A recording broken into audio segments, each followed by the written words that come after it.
துளாராசிக்காரர்களுக்கு எது எடுத்தாலும் வெற்றி இருக்கக்கூடிய வாய்ப்புகள் உண்டு. உங்களுடைய ராசியை குரு பார்க்கறதுனால உடல் நலத்தில் நல்ல ஏற்றம், தீர்க்க சிந்தனை இருக்கும், புதிய தொழில் அமையும், உங்களுக்கு புதிய பதவி, புகழ், அந்தஸ்து, கௌரவம்லாம் வரக்கூடிய வாய்ப்பு, குழந்தை பிராப்தி ஏற்படக்கூடிய பாக்கியம் இருக்கும். உங்களுடைய ராசிக்கு 5ஆம் அதிபதியும் 11ஆம் அதிபதியும் ஆட்சி பெற்றது ஒருவருக்கொருவர் பார்வைப்படுறதுனால அரசாங்கத்தின் மூலியமாக சிறு சிறு தொல்லைகள் இருக்கும். இருந்தாலும் அதில் வெற்றி பெறக்கூடிய வாய்ப்புகள் நிச்சயமாக உண்டு. உங்களுடைய ராசிக்கு 12ஆம் இடத்தில் இருக்கக்கூடிய செவ்வாயின் மூலியமாக தூக்கங்கள் களையக்கூடிய வாய்ப்பு. தூக்கங்கள் கலைஞ்சாலும் நிச்சயமான ஒரு ஏற்றத்தை கொடுக்கக்கூடிய காலகட்டம்.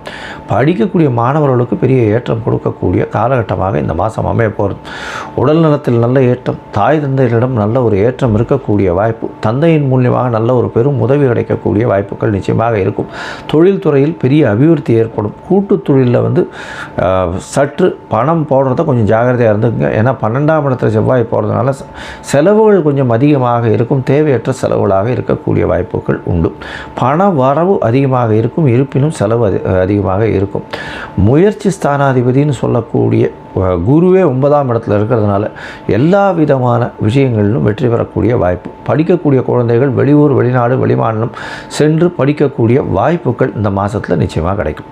இந்த மாதத்தில் உங்களுக்கு வரக்கூடிய சந்திராஷ்டம நாட்கள்னு பார்த்தலையானால் துலாத்துக்கு 12/9/2025 14/9/2025 வரலும் உண்டான காலகட்டம். இந்த காலகட்டத்தில் புதிய முயற்சி வேண்டாம், வெளியூர் வெளிமாநில பிரயாணம் வேண்டாம்னு சொல்கிறோம். ஒரு வேளை நீங்கள் பண்ண வேண்டிய கட்டாயம் இருந்ததுன்னா சந்திரனுக்கு உங்களால் முடிஞ்ச அருகில் இருக்கக்கூடிய விநாயகர் கோவிலில் போய் ஒரு 10 குடம் தண்ணி எடுத்து கொடுங்க அபிஷேகத்துக்கு. சந்திராஷ்டமத்தின் தாக்கம் நிச்சயமாக குறையும். இந்த மாதம் துலா ராசிக்காரர்கள் போய் ரங்கநாதரை சேவிச்சுட்டு வாங்க. தாயாரையும் ரங்கநாதரையும் ஸ்ரீரங்கத்தில் போய் சேவிச்சுட்டு வாங்க. உங்களுக்கு எல்லா விதமான ஏற்றமும் மாற்றமும் உங்கள் வாழ்வில் நிச்சயமாக